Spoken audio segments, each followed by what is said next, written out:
On this episode of the Naturist Living Show, movie wrap-up and an interview with Dennis Craig Smith. This episode of the Naturist Living Show is brought to you by Bear Oaks Family Naturist Park. At Bear Oaks, we offer traditional naturist values in a modern setting. Free your body, free your mind. www.bearoaks.ca.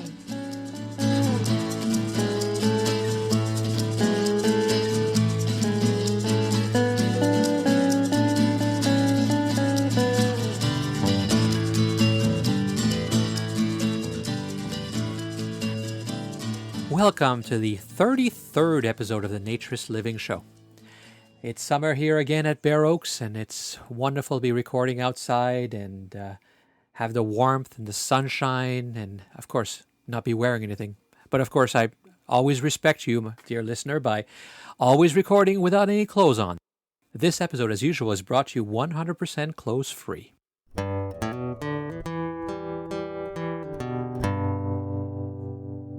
On Sunday, June 26th, 2011, we had the preview, which I announced in the last show, of Act Naturally, the movie. It was held in Toronto at the Fox Theatre, which is this wonderful old theatre from the earlier 20th century, and seats 240 people, and it's got all kinds of neat features in it. And we had two showings. We had the nude audience, nudity mandatory for the first show, and clothing optional for the second. And we got a total of, I think about 140 people show up, which was quite good. We were hoping for a few more, but it was a really good audience. Most people actually came for the nude-only showing, which suggests that they preferred to be in a community of like-minded people, which is, I guess, more argument in favor of my belief that clothing optional is not a good idea in naturism.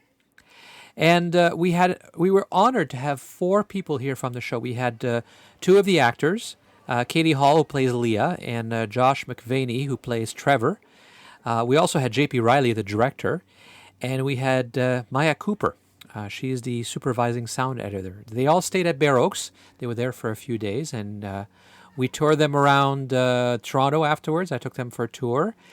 And then we sat down at Bear Oaks in the dining room and had a little chat and discussion about the movie.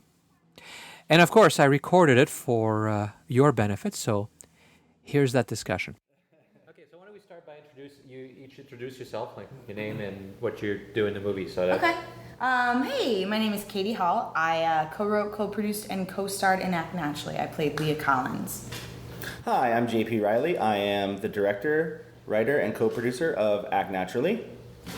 And I'm Josh McVaney. I play Trevor Wilson. Yeah. Josh, you sound like you've got a nice, chipper morning voice there. Did you just roll out of bed, sir? I just woke up, yeah. Actually, I'm not even completely awake right now. So, first international debut in Canada. How was it? It was amazing. Well, first off, it would not have been able to be done without Stefan. None of us really know anyone in Toronto, so this was kind of new for us, being the international premiere and also being in a city where we don't know a single soul. So it was nice to have a sort of following and all the friends that you invited. The theater was insane. It was beautiful. The turnout was pretty good, and I think that the response afterwards was really good as well. I think it was well received. There was one person that said he didn't like it, but surprisingly he asked for all of our autographs and stood around for the next show and asked for a DVD.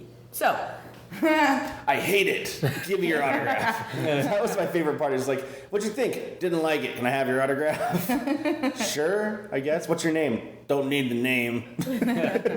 So you just want to sell this on eBay, sir? Right. yeah. Trying to make my money back. Yeah. Sir, I will give you a refund happily. I thought it was awesome because it was not only my first time seeing it in theater, but it was also my first time being in Toronto, and it was like a whole new experience. So it was like kind of, and also we had been traveling forever, so when we got here I was already delirious, so it was like traveling into a dream, then seeing this movie in a theater. I'm like, is this real? Is this real? And it was awesome. And the excuse me, the beaches was a really cool place. and the city and everything is awesome. Yeah. Yeah. And how many previews have you done before this? This is our 4th screening. First one was in Colton, California, at where we shot the movie at Olive Del Ranch with Bobby and Becky Kilborn, and they invited a couple other local resorts and nudist groups. And then the first theatrical screening was in New York at the Soho Digital Arts Gallery, and that we ended up selling out 3 screenings for that. I was really not sure what to expect for the Soho screening, and so the first screening sold out online before we even set foot on the island, and so they had to add a second one upstairs simultaneously with the first one downstairs, and then there was still a line outside waiting, so we had to add a third one after the first 2 ended. Cool. Yeah. Which was, and I walked outside to have a cigarette after the second screening, and I asked the guy how long he'd been waiting there, and he said he'd been there since 3 o'clock, and this was around 11 p.m.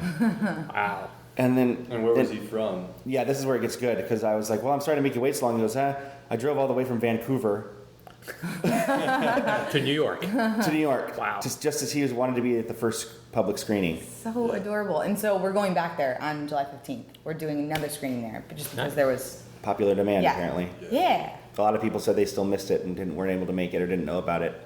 And, out of a city with 22 million people, I can believe it maybe a handful. So. It's just a small amount. Yeah, but in the grand scheme of things, I think we sold 300 people to New York was the number of tickets we sold. Wow, that's good. Yeah, but I wasn't sure what to expect at all. I never am. I'm always keep the expectations low, so you're always surprised. Like when anyone gives me numbers, I always divide that number by 10 in my head. Yeah. Just like if they say we're gonna have 100 people, I think we're gonna have 10. Right. Yeah. That way you're never disappointed, and we haven't been so far. And so far the tour has every city we've gone to, we've turned a profit. So what have you learned from all these screenings of the movie? That nudists will see the movie and pay extra to see it naked. Because that was one of the things that I was most nervous about when Christine wanted to set the prices around $30 or $29 or $25. And I was like, who's good? I wouldn't pay $25 to go see a movie. And then I thought about it, and I did pay $25 to go see Kevin Smith do Red State at the Wiltern, and I paid $75 a ticket to go see an advanced preview of Red State, and because I would, and Red State is so good, I would frankly pay $175 to see it again right now. Mm-hmm. But I think it's because it's a special circumstance. It's a niche. Like there's a certain audience that wants to experience it in the way that they would like to experience it, and so it's not just spending $20 or $12 to go see a movie. It's like spending $25 for like an overall experience. It's like an event. Yeah. So, and also the fact that that's the only way you can see the film right now. I mean, you're not going to be able to see it any other way. And it's kind of funny because after the films, screenings, one of the most common questions is, how do I get my hands on the film? I'd like to buy a copy. Mm-hmm. And show my other friends now, because you have to know that for every one person who shows up at the theater, they probably know 5 other people who didn't come. Right. yeah. At least. So it's not much. So is having a nude screening a difference? Does that make a difference? The first time I did the Q&A afterwards in New York, we did the Q&A nude, and that's kind of how we're selling the thing. You get 90 minutes of movie, 90 minutes of Q&A. That's 3 hours of entertainment for $20 or $25. It's not such a bad deal, and you get to watch it naked with us. There's always. I think this is the first time for everybody to do something like that at a public movie theater. But you know how the old story adage is, imagine your audience naked when you have to public speak. I never thought about That's funny. I never did either. That's awesome. But at the New York screening, I had a lot of friends and from film school and from bands I directed music videos for in the audience. And I was like, okay, good thing this won't be awkward, like nerve wracking with girls I had crushes on in film school or in the audience. And I'm like, okay, if I can do this one, I can do any of them. Yeah. And there was a lot of press there too that evening. There was like the Village Voice and the Onion and Jezebel. Well, I'm sorry to interrupt you. It's funny because my best friend from since I was 6 years old, her name was Katie Fisher. She came to the screening in New York and she brought her fiance, who was a very conservative, kind of straight-laced guy.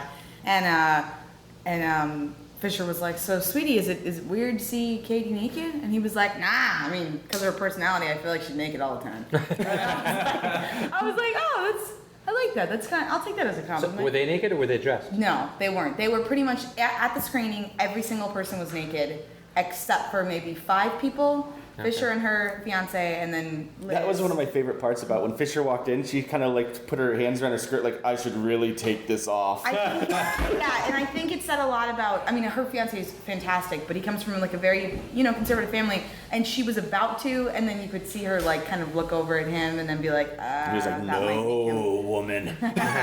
So there was a fun dynamic there. So Well, it's interesting Yeah. though, because you see these clothed people all of a sudden feeling really uncomfortable. And it really is the environment.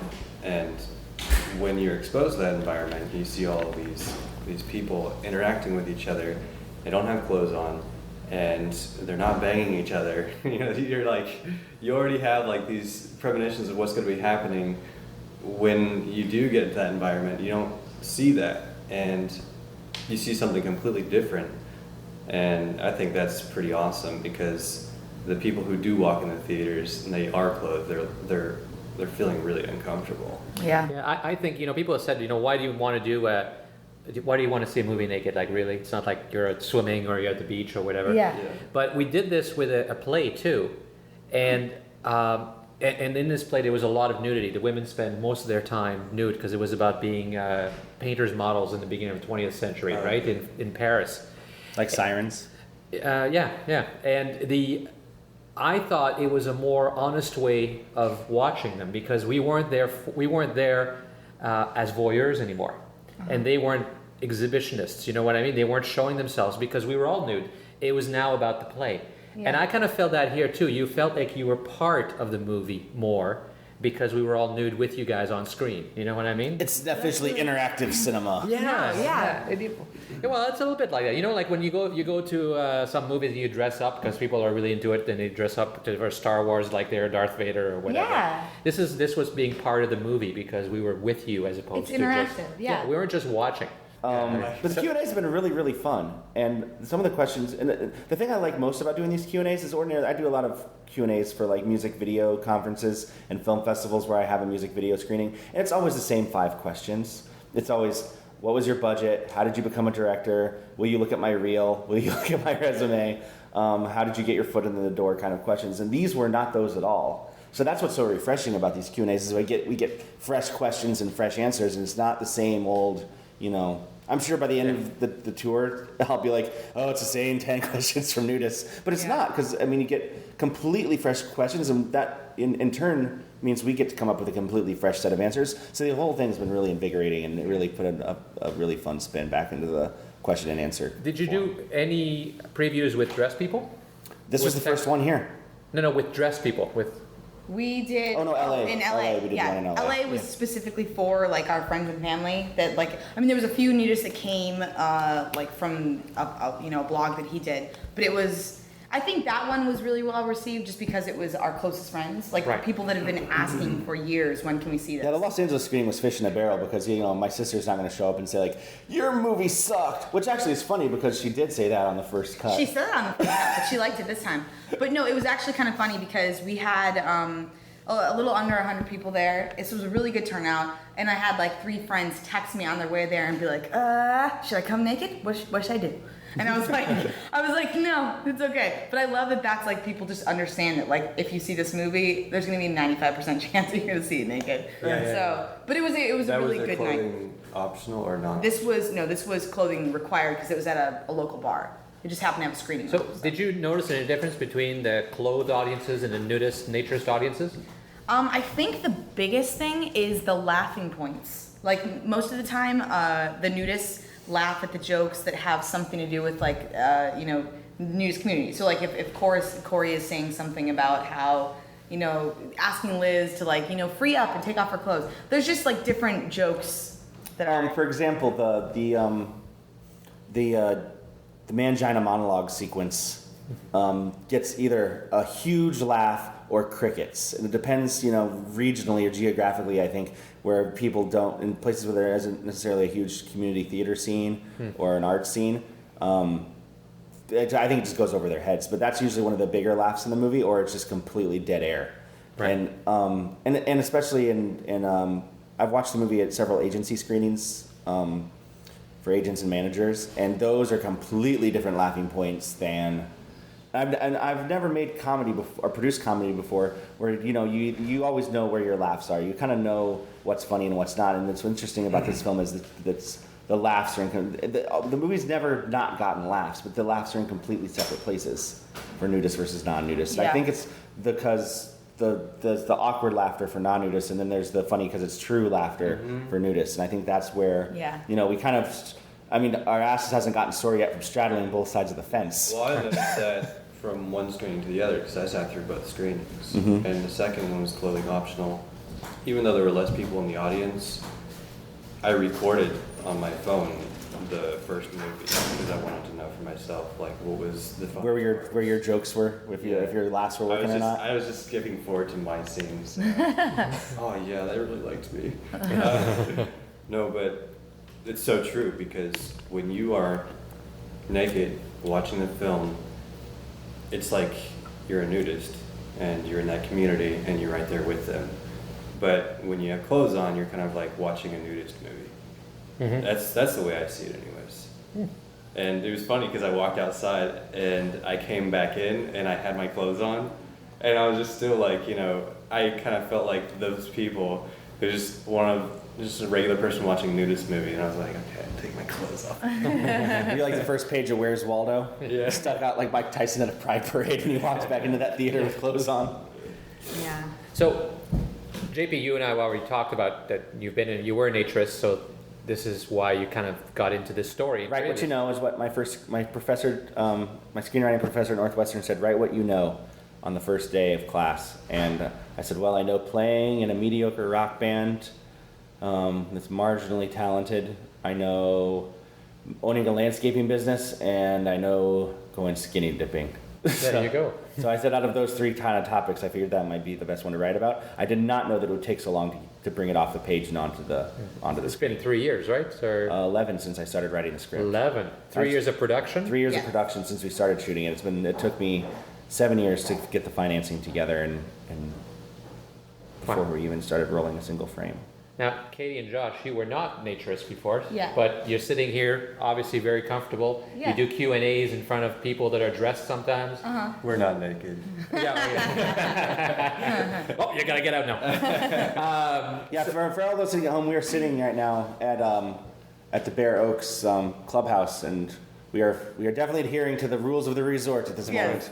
So, what was it like for the two of you? Like, what you go through to become this way? Was it hard? Well, I think the first step was JP and I wrote this together. So we were sitting down and we were writing it, and it would have been a little bit awkward if I wrote something and then wasn't comfortable, fulfilling that. So we wrote it. That's not to say that the first day I got on set I wasn't a little bit nervous, but I think it's one of those things that like you kind of prepare yourself. It's like doing anything new, like skydiving, doing something that you've never done before, that you're like a little bit like uneasy about at first, and then once you do it, you're like, that was stupid. Why did I wait 15 years to try something? So once you get on set, literally it was like a 15-minute period where you're like, this is a little bit different because it's cold outside and I'm getting wind in places I've never gotten wind in before, and then you're totally fine. So I think now still, like when you go to do a Q&A or something like that, it always feels a little bit out of place just because you're not used to being in a movie theater or being in whatever landmark. Oh yeah, naked. Yeah, sans clothes. Yeah. But it's definitely not something that I really think about. Like I don't know. And that's that's one of my favorite things about doing these screenings at Real Theaters, because we're like so borderline mainstreaming there. Like that's where the people here leave the confines of the resort. The tough part about it is trying to figure out where to tell everyone to disrobe and like how to get that organized. And do the people walk in and be like, should I just strip it off, or do you provide a tote bag for people? Do you just give them a garbage sack, or say throw it under your chair with the gum and the popcorn? For me, I got the script and I was thinking like, okay, cool, this might happen. It was still not, the dates weren't set, so I was thinking like, this might happen within a year or so. And I was okay with it. I was like, yeah, okay, let's totally do it. So JP came through Austin, we did a test run. We went to Hippie Hollow, and that's like a little day place, park pretty much. And I passed, you know. I was like, okay. We actually filmed inside my own house. We were filming the first frying bacon scene and some other stuff. That's in your kitchen in Austin. Yeah. There's another there's another scene where I'm frying bacon. But we do that. We go to the resort or the park, and we do that as well. And it was all fine until like some guys who had clothes on were just like walking up to us and just like staring, and I was just like, I feel really uncomfortable. But that was kind of like not the real deal for me, because it was JP with his camera and me and my girlfriend at the time. There was 3 of us. So when I got on set, I had like my first scene, like I was in the scene. I didn't have any lines or anything, but I was ready to go, kind of like I had to just kind of get there, unpack, take my clothes off, put my robe on, and go to the set. So I do, and my robe was, it didn't have a drawstring on this side, but it did on this side, but it had a loop on this side, so I was like, you know, already like, man, I really want to like make this secure. And so I get onto the set, and they're just, you know, setting up and getting ready, and then JP's like, he's like, all right, let's go. Let's get everything going. And I didn't want to be the last one to take my robe off, because I knew You're gonna be the last one in the pool. Yeah, exactly. I thought if I was the last one to take my robe off, I might very well just like chicken out, just run away. I just said that would have made. Sir, that would have made for an outstanding deleted scene where I'm like, all right, roll sound. All right, everyone lock it up for a take, set, and Josh just takes off out the door. I can't do this. Like, run away, up and run away. And so I was like, well, I'm going to be the first one then. And I could see a couple other people were like, you know, kind of like racing each other to the thought. I felt like it was like that. Yeah. So it was just like, okay. And so without even thinking about it, I was like, bam, throw my robe down. And I was like, in my mind, like an explosion just happened. It's like 4th of July. Oh my, I felt like I just jumped into ice cold water or something. I have no idea. It was just so funny, like how I felt when I did that, because there were clothed people on the crew that day. And it's not everybody had warmed up to it. And even when we were shooting, not everybody was naked the whole time.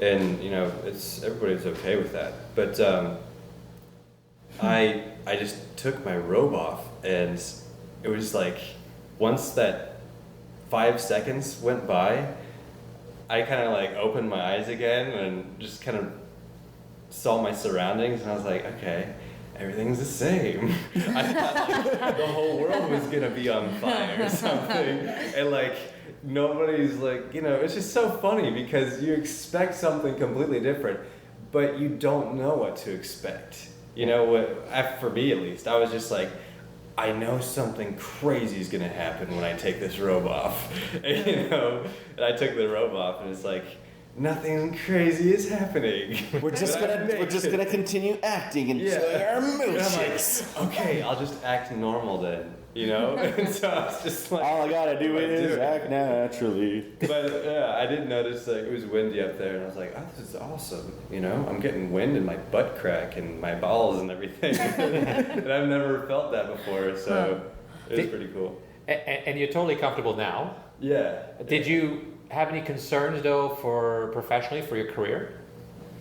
I don't know. I mean, I didn't really give you time to think about it, probably. Yeah. So Friday Night Lights was awesome, but it wasn't something that was a catalyst, like pushing me into the next dimension of acting. So, and in fact, I hadn't even had any acting classes when I was on the show. I just kind of got thrown into it because I wanted to do it. I was the right place at the right time, kind of thing. And then we filmed this movie, and I did kind of have some thoughts going on in my mind, but at the same time, every actor has like one of those films, and it doesn't have to be like one of those catastrophic deaths, you know. It's just one of those films, and people talk about like, what was the Arnold Schwarzenegger movie where he's just blatantly naked in a scene? Terminator. Was it Terminator? Terminator 1, where he goes through time and he comes out with the bubble. Yeah. And Terminator 2, for that matter, where he walks and goes, I need your clothes, your boots, your hat, your motorcycle. Yeah, but you see these films and there's like nudity and it's not even, but this movie is about nudity and I'm just like, well, it's kind of the same thing. It's just like, instead of 20 seconds, like an hour and a half, whatever. Yeah. And I'm like, I don't really care, you know? And it's a good script. And so after watching the movie, it's not like you can say, oh, that movie was so stupid, it was so dumb.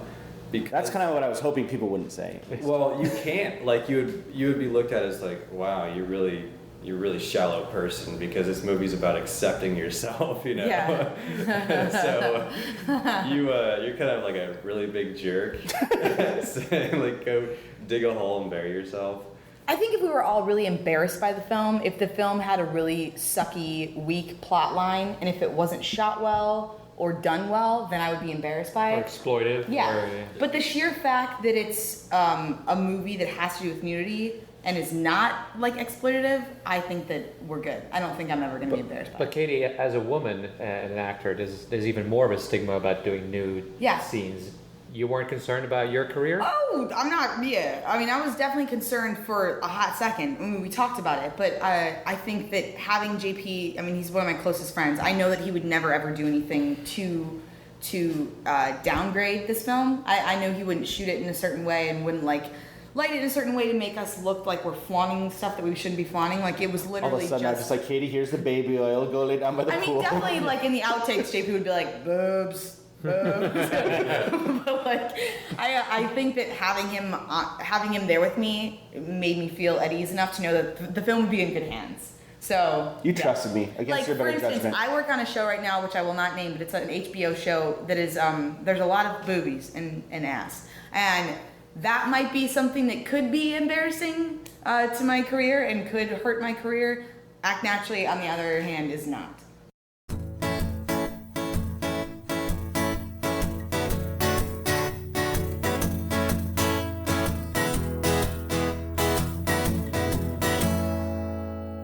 So I was looking at stats again, and I was quite amazed to find out that the last show that we did, episode number 32 on Christianity, is actually the most popular podcast to date in terms of how many times it's been downloaded within 1 month. And as of the day I'm recording this, there was 9,885 downloads.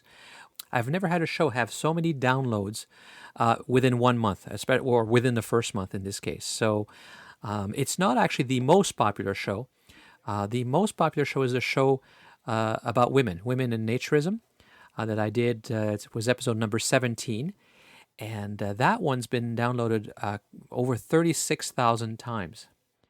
And you may recall that around January or February, I announced that we'd exceeded 100,000 downloads. I now realize that that's not accurate.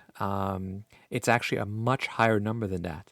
We're likely at this point 300,000 or 400,000 downloads. And I don't know the exact number. The problem is I was looking at the stats from FeedBurner, which is a wonderful service. But FeedBurner only measures the downloads of the show that go through FeedBurner. And what I've learned is that people download directly from my server more times than they do from FeedBurner. I guess once they have the link, maybe they send it to friends, or maybe they bookmark it, and the downloads are coming directly. So I looked at the stats on the server, but unfortunately the stats package I have on the server is a little bit more limited, and I can only find the top 10 quite easily, and I can't get cumulative data, so it's hard to get total numbers. But needless to say that the show on women and naturism continues to be the most popular, which is wonderful. It's wonderful that the show in general is so popular, and I really appreciate all of you that listen so regularly and are such loyal listeners.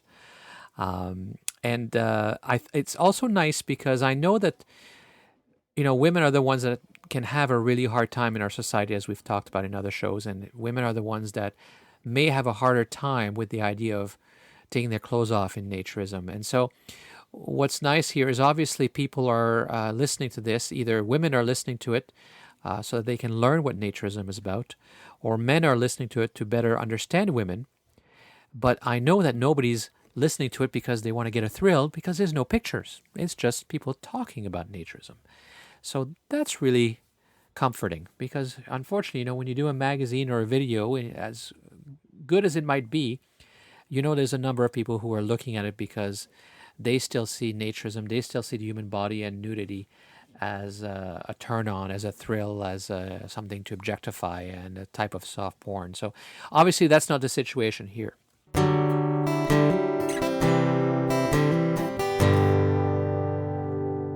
On the topic of women in naturism, actually, I want to read to you a letter that I got from Paul. An email, of course. Nobody sends letters anymore. He says, "First, I want to say thank you for several things. I have been a naturist for some time, and my wife would hesitantly participate with me. But once I found your podcast and had her listen to your March 2010 podcast, she liked what she heard and is actually looking forward to a vacation and more time nude. It has, however, raised a question for her, and I am sure that she is not alone in this, but how to introduce our two sons, ages 6 and 7, to naturism. I have said if we don't make a big deal about it, it won't be. But she still has other questions, such as how to tell them that this is appropriate and such. I would like to thank you for your podcast and how it has opened my wife's eyes to this.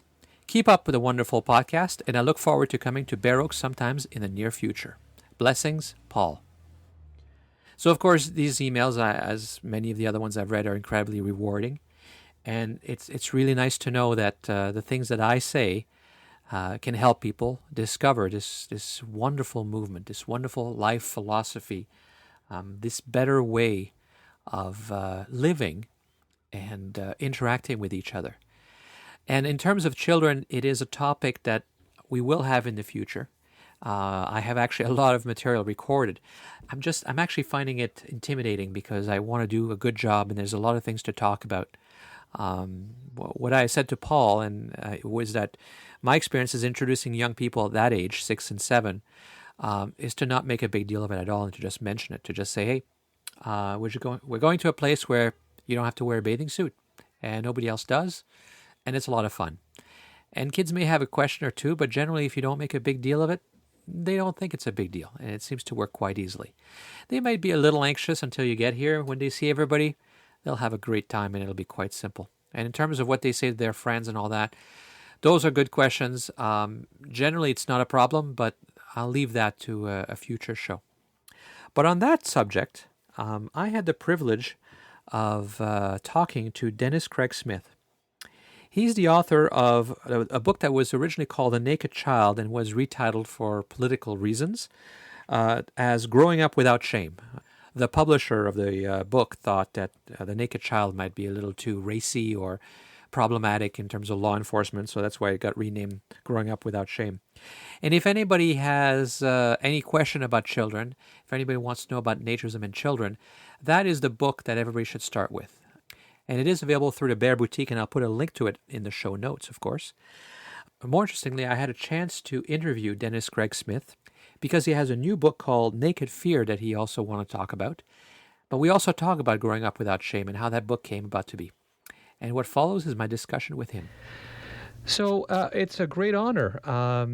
I must admit, though, that I'm very, very familiar with your book, Growing Up Without Shame, or The Naked Child. I'm not sure which one is it seems to have two titles depending on where you look around on the internet about it. Well, let me tell you, the book was published in 1982 as The Naked Child. And after that, Ed Lang from Elysium bought the rights and published it as Growing Up Without Shame. And one reason, after he bought the rights, one reason he changed is we were in a climate of fear and hysteria about nudity, sexuality, young children. And so The Naked Child just smacked of pedophilia. And we had people who wouldn't touch the book, distributors, under the title The Naked Child.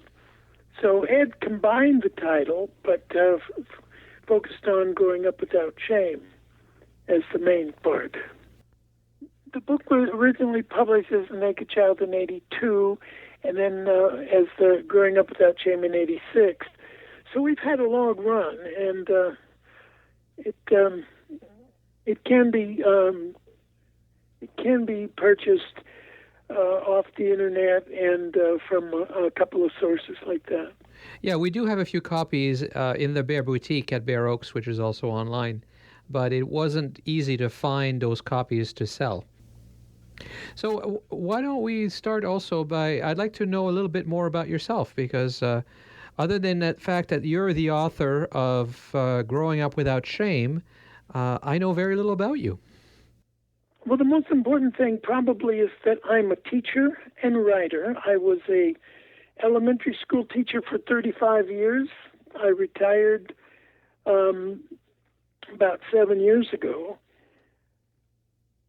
But being a writer and a curious person, I started writing about the things that I was wondering about. One of them, I'm from a beach area down below Los Angeles. And as I was growing up, being on the beach almost all year, but especially every day during the summer, and being in a bathing suit, most of my life, we had a foreign exchange student from Sweden at our high school. And one day we were at a beach party, and this fellow from Sweden started laughing and chatting about, you Americans are so such purists and Puritans.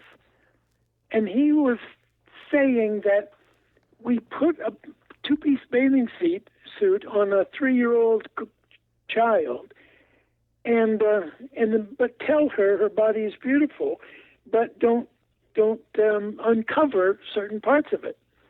Well, as a high school student, that didn't really sink in much until later in my life. I started thinking about those concepts, and it made sense. I mean, here we were, a bathing suit community, and yet from little kids to adults, we learned that the body was evil in certain parts of ourselves. And when I became a teacher and started writing as a freelance writer, I understood that this was something that I wanted to know about. It wasn't until I was teaching here in Lompoc Elementary School, and I read an article by Benjamin Spock. You know, the baby doctor? Yeah, absolutely. Parent and child care. And the article was in Red Book magazine, and the article basically said this: parents, make sure you don't let your children see you nude after they're about 3 years old. And it was pretty detailed in that he gave reasons for that, and the reasons sounded like insanity to me. And so I wrote him. And I got a letter back from a secretary that said, basically, who are you? This is the most famous baby doctor in the world. But it just piqued my curiosity because it didn't seem to me that it made much sense to treat the body as evil. Even though I was not from a nudist family, my family's very typical, very middle class, and very normal in our attitudes about covering ourselves. I mean, they're very common attitudes. But as I became an adult and started thinking about that concept, what in the world was it about certain parts of us that made it almost evil, certainly nefarious. So the more that I started reading and writing about it, the more my curiosity was piqued when here was Dr. Spock saying this was just something that you should avoid.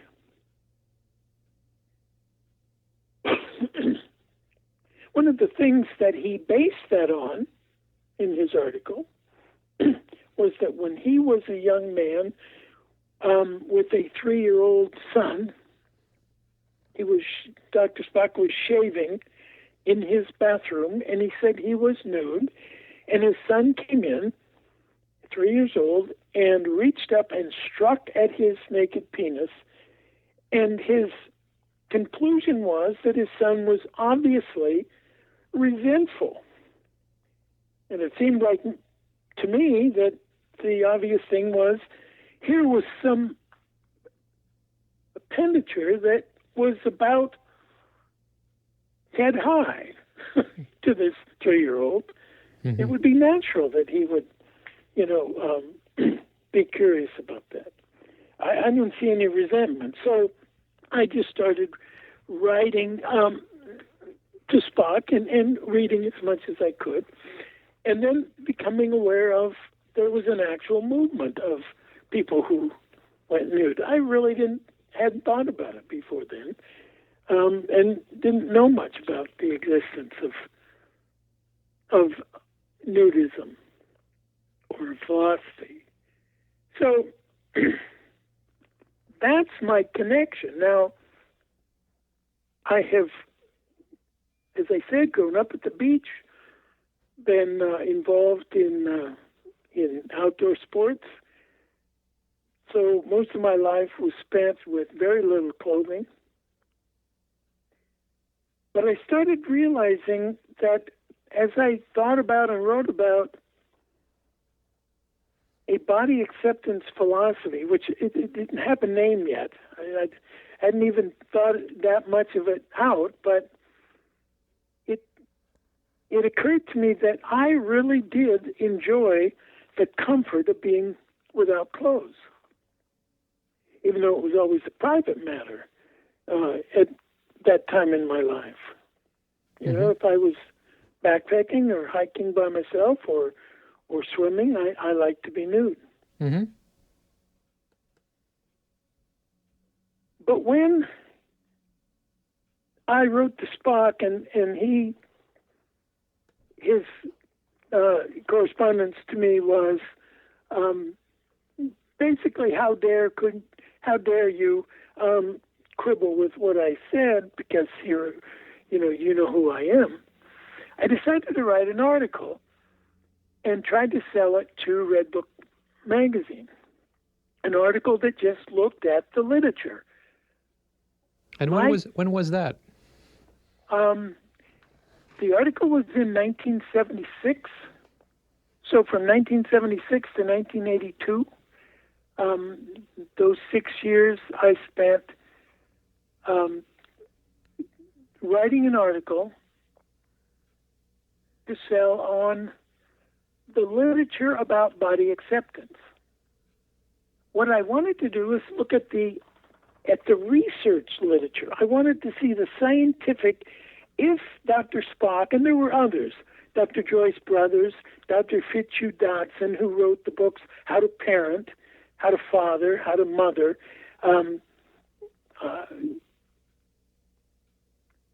I wondered, well, what are they using?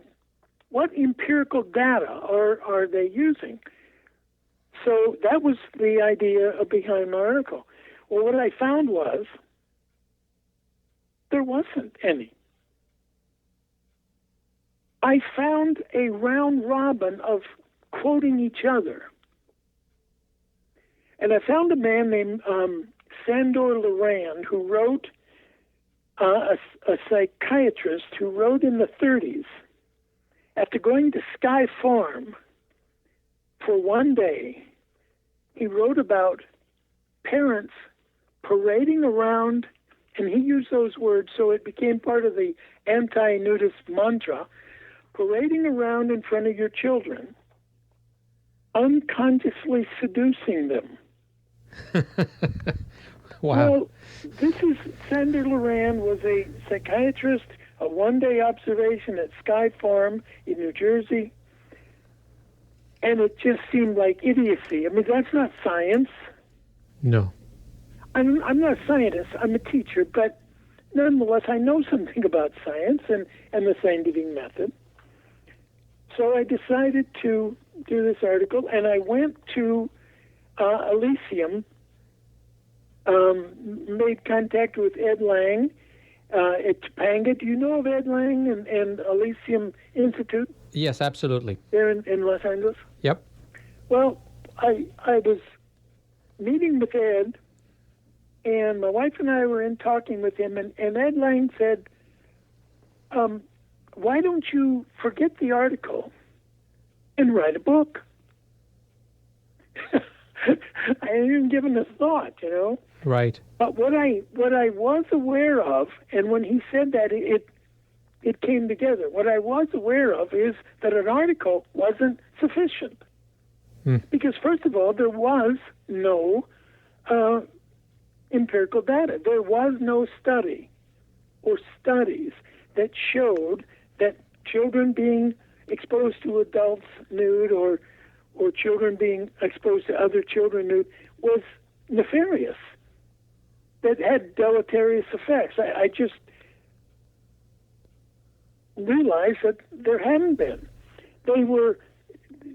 Fitzy Dodson was quoting Sandra Loran, and then Joyce Brothers was quoting Dobson, and Dobson was quoting Dr. Spock, and there was just this round robin of kind of a pop psychologist research going on, or lack of research, and they were each using the other to verify their point of view. So I decided to ask nudists, not ask adults what they thought, but to ask children who had grown up and now were adults about their experiences. Did they find, as Dr. Spock said that they would, terrible guilt and frustrations, difficulty in school, sexual difficulties and sexual frustrations based on their experience and coinciding with their experience? Well, I didn't find that. So a friend of mine, Dr. Bill Spots, who's a psychologist, helped out writing the research, the questionnaire, and we advertised and tried to gather a cross sampling of adults who had grown up as nudists, and say, did these things happen? And we ran just a little less than 100 of them. We didn't random sample because it was hard to get a large enough sample to do then a random sampling. But we did get a population of adults who said, okay, this is my experience, and then we could compare them. And we compared them with some studies like Sorensen's Adolescent Sexuality, published in the 70s, some other studies about adolescence, and we compared them, and we found that the first sexual experience for a nudist child was actually later than a non-nudist child. So the contention that being around naked people would make them sexually active sooner just wasn't the case. It just didn't seem to be developing. And that caught the interest of my psychologist friend. And once that came out, he became a part of the project. So on our first book, Growing Up Without Shame, Dr. Sparks wrote the last chapter, the amendment, on the research and how it was done and the methodology. So we have my point of view as a layperson that looking at the nudists that we gathered. And then we had a scientist actually looking at the material that we gathered in our method and evaluating them. So the book was not meant to be the definitive study on children and nakedness, but we hoped, and it certainly seems to have been, because after we finished there was lots of studies, but a study that got things going, got people thinking, got people talking and arguing about it. And then some actual imperial studies. Dr. Story at Northern Iowa University did her study on self-concept, and that was, I think, back in the 70s. So Maryland Story. Maryland Story, yes. Yeah. So you write this book. You're an elementary school teacher, and you're a man. Were you not concerned that you might be considered some sort of, pedophile or something like that by the teachers, the other teachers, or the parents, or the school administration, and lose your job? Well, I wasn't, but it seemed like everybody else around me was. I mean, I was counseled by many not to get involved in this kind of thing. But being a writer and a passionate person, once I get involved in a project, that project is pretty much leading where I go. And so I wasn't afraid of it. And then what I started finding was, because my family was going to the nude beach by then and enjoying a pretty open lifestyle in terms of body acceptance. And I really figured this is the person I am, and they can take me as I am. And then there were some cases, some very, very important cases for me in terms of winning over my friends and family about the project. There was a teacher in Victorville, California, who was fired because he posed in Playgirl magazine. And after 2 years, he fought his firing and went to court, and he had the conviction overturned and his firing overturned. And the school district had to pay him back pay and retroactive pay as if he'd been working and getting the benefits. And so no school district in California, at least, would make any waves about a teacher who was a nudist. I didn't, of course, preach it or involve my students in that philosophy. It was my private life.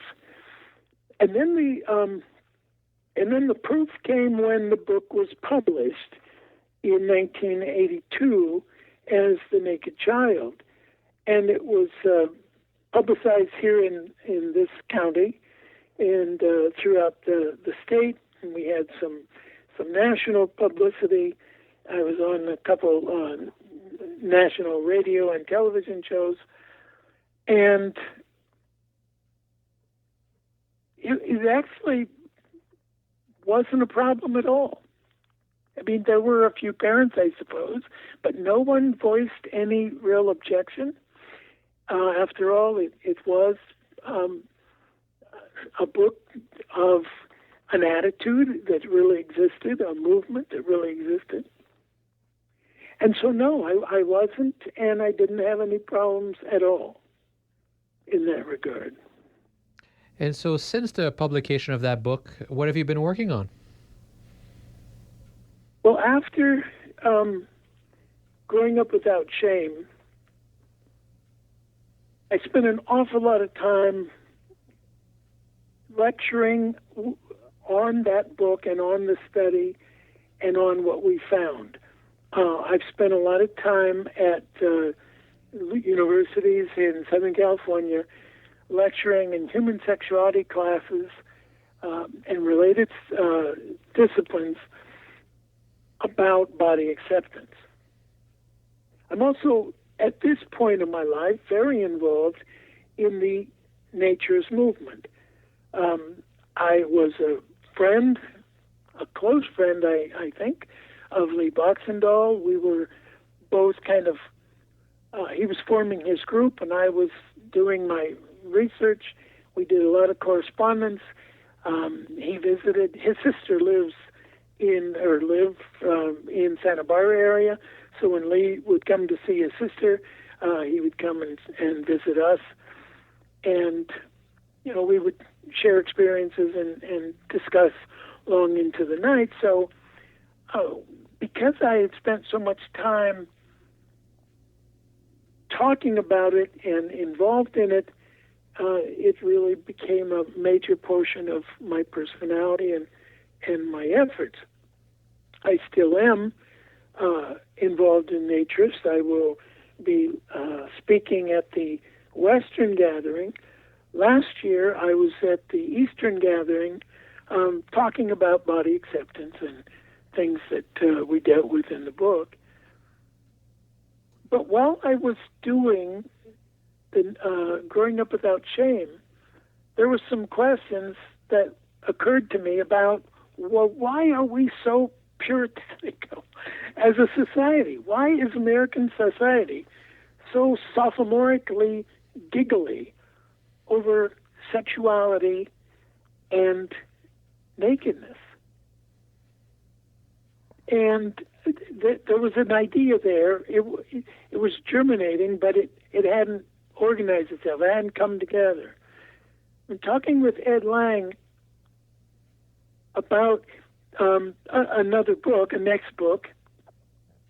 It occurred to me that based on this one concept, we celebrate nudity in museums and in parks and any kind of celebration of art contains a high degree of nudity. We celebrate that, and we condemn and criminalize nudity at the same time. It just seemed nuts. It just seemed really ridiculous.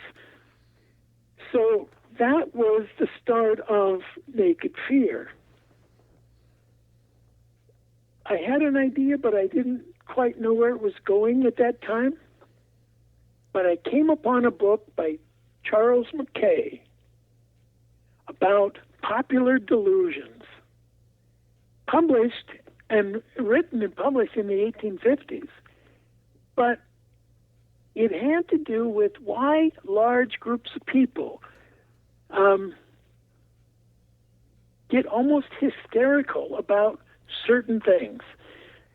His germination was tulip mania. He talked about in Europe when tulips became so big, it was so popular and such a big thing that a tulip could be worth thousands of dollars. And he discussed other hysterical movements where populations just become convinced by some kind of propaganda, whether it's a formal propaganda or not, or just kind of comes together. And after reading Charles Mackay, I knew what I was going to write. I was writing about, for Naked Fear, how our attitudes came together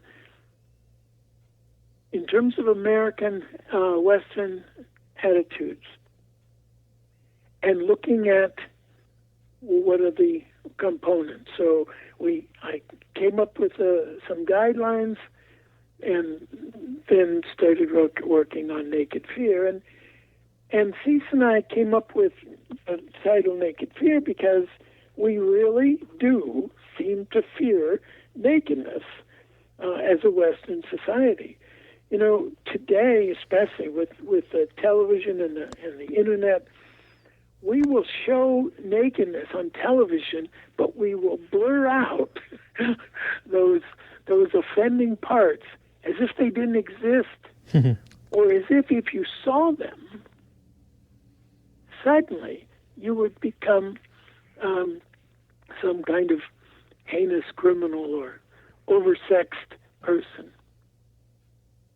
So that's what I then spent the next 14 years on, Naked Fear. Compiling information about what it is that makes us feel the way we do about the uncovered human body. Sounds interesting. Now, you've been a witness for, it's been, what would you say, 40 years or so? Yes. Since you started looking at this, and you wrote the Growing Up Without Shame. Do you think that we're heading in the right direction? Are things getting better or worse? Well, by better, if you mean, is our society more accepting of the human body? Yeah. I'd say no. It's getting, what we did was, it seemed, everything is cyclical. And it just seems like we went through a cycle of very open, in the 60s with the Sexual Freedom League and this, kind of attitude of protest and looking into ideas with a progressive attitude.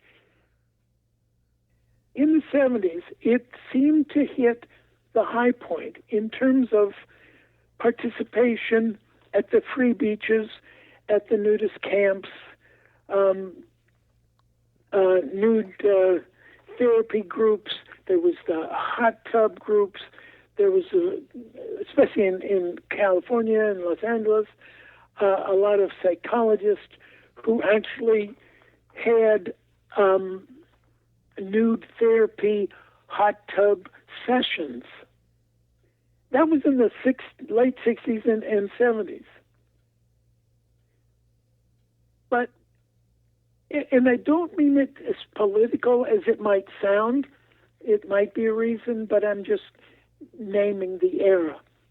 But when Ronald Reagan was elected president in the United States, America seemed to take a sudden reversal of that open, progressive attitude in terms of the human body. And what I gauge it on now is in 1976, we had a National Nude Beach Day that Lee Boxendall crusaded.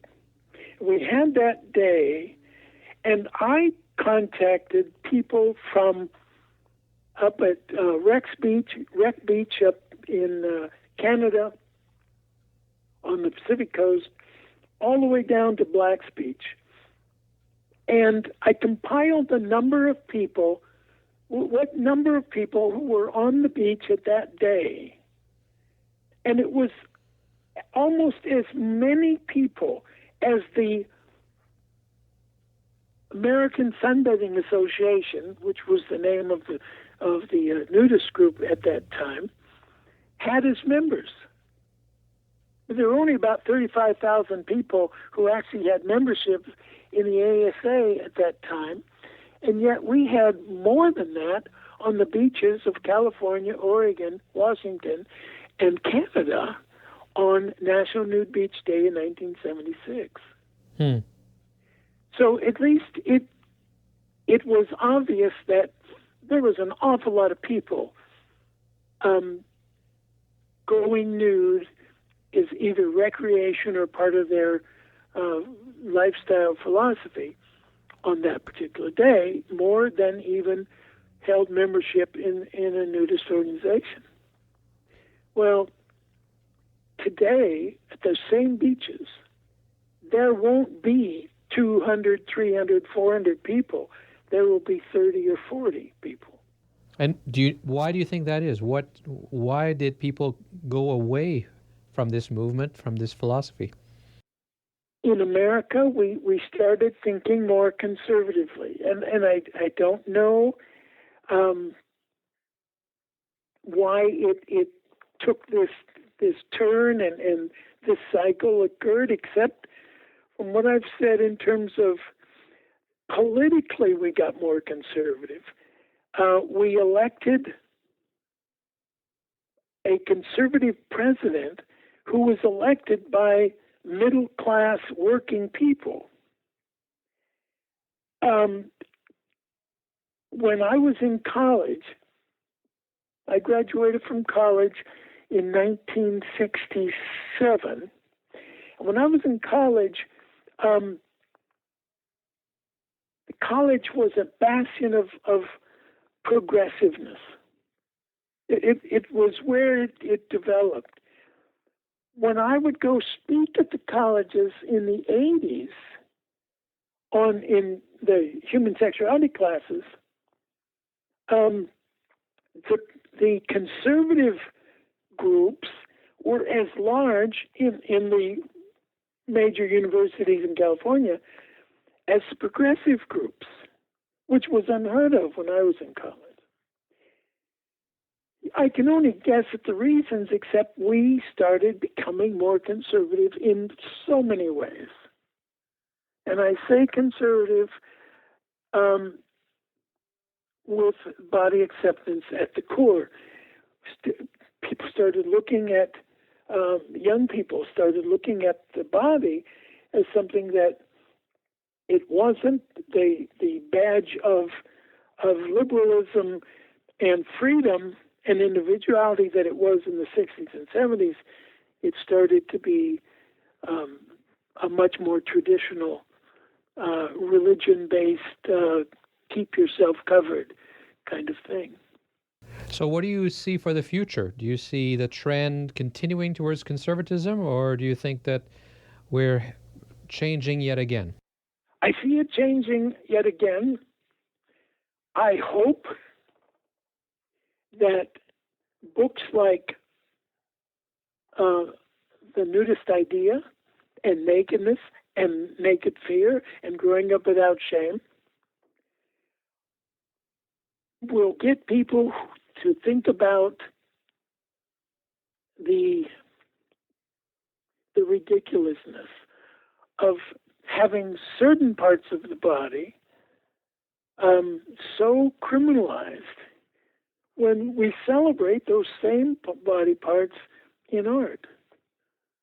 We have Michelangelo's David almost as a national monument. He didn't create it here, but America has adopted that. And yet, that same image is still criminalized. I do see it getting better. I don't see it getting better in leaps and bounds, but I do see it getting better in terms of more body acceptance. It's very frustrating for somebody like myself who've gone through these periods when we really had, you could almost not find people in the college community who weren't open to body acceptance, going nude at the beach or hot tub parties or this kind of thing. You almost couldn't find them who weren't open to that. Maybe people who hadn't experienced it, but they were at least considering it or would think about it. 10 years ago, it totally reversed. I see it coming back, but not fast enough for myself. And what about the naturist or nudist movement? Do you think that they are partially responsible for the decline? And do you think they're doing anything right or wrong at this point? Well, I'm closer aligned to the naturist movement because of being a naturist, and naturism is how can I say this exactly? Nudist movement is, to a large extent, a business endeavor. These are people who own property. They have a facility. It's to their best interest to promote the acceptance of nudity at their place or those kind of places, those kind of environments. I identify more with the naturists because they're more identifying with a philosophy of body acceptance. I see a lot of good that have come out of the American Sunbathing Association and now ANNR. But a lot of the conflicts, I've spent a lot of time at those at their large conventions and their yearly meetings, and a lot of it they get bogged down in the politics, the business politics of the movement rather than the philosophy of accepting the human body. So the naturists, I think, are much more progressive and much more responsible for large gains in winning back that acceptance. Legislatively, the naturists have a Naturist Action Committee who works on actual legislation, bills that are coming up that would limit our public lands access. But I see positive in both groups, but I more identify with the naturists. I more identify with the naturists because so many of the naturists are much more in tune with a philosophy rather than an investment. Does that make sense? It does, yes, absolutely. So what about the growing up without shame? Do you think it's possible that it's in need to be republished and maybe updated? We've talked about that a lot, especially over the last 10 years. It took so long and so much effort to do Naked Fear. I'm 70, and I don't have the energy to redo Growing Up Without Shame at this time. I might,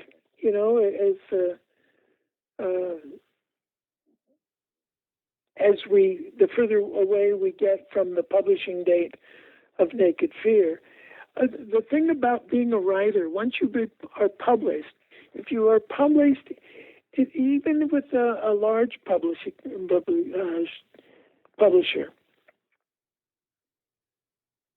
after it's published, there's a lot of business of getting it distributed and sold, publicized, this kind of thing. So it takes up an awful lot of your time. Well, Cease published Naked Fear in January of 2011. So this year has been packed with getting book signings and speaking engagements and this kind of thing. So it's possible that we would rework Growing Up Without Shame. Mostly, most of the objections and most of the people who have promoted and suggested us doing an update, there are a lot more studies to refer to. But a lot of the objection is in terms of the photography that we use. Some of the photography range from the early 40s right on up to the mid to late 80s, with things that were representative of the times when the book was being written. So a lot of the objection has been out with the photography. And that's not enough right now for me to jump in and redo it. But if I gained, I gained some time. I've retired from elementary, but I still teach college. So during the semesters, I'm pretty busy. Well, that's fantastic. I think I've got more than enough here for an episode of the podcast, so I thank you for that. Well, thank you. I appreciate you wanting to listen. When Cease presented me with the idea and your name and that he had done an interview, I wanted to find out about you, so I listened to those. And the reason that I agreed, enthusiastically agreed, is what you said that made it sound like you were more involved in the philosophy than buying a naturist club and wanting, because it was an investment, and it happened to be a naturist club or a nudist club. And that distinction made me want to talk to you.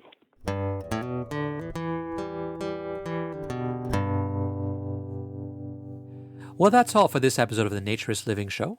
My name is Stéphane Deschênes. I'm your host for this podcast and the owner of Bear Oaks Family Naturist Park. Thank you for listening. I really appreciate all the thousands of people, obviously, out there that are interested in what we have to say, which is wonderful and very rewarding. As usual, you can find links to all the items that I talk about in the show notes on the website at naturistliving.bareoaks, that's B-A-R-E, of course, bareoaks.ca, because we are in Canada. Please keep sending your comments and your suggestions. I always appreciate getting them. The show's email address is naturistliving@bareoaks.ca. Join us again in about a month for the next episode of the Naturist Living Show. This episode of the Naturist Living Show was brought to you by Bear Oaks Family Naturist Park. Traditional naturist values in a modern setting. Traditional values means that naturism is more than just taking your clothes off. It is a life philosophy with physical, psychological, environmental, social, and moral benefits. Bear Oaks Family Naturist Park strives to promote those naturist values in a modern setting that provides the amenities and services that our members and visitors expect. Free your body, free your mind. Learn more at www.bareoaks.ca.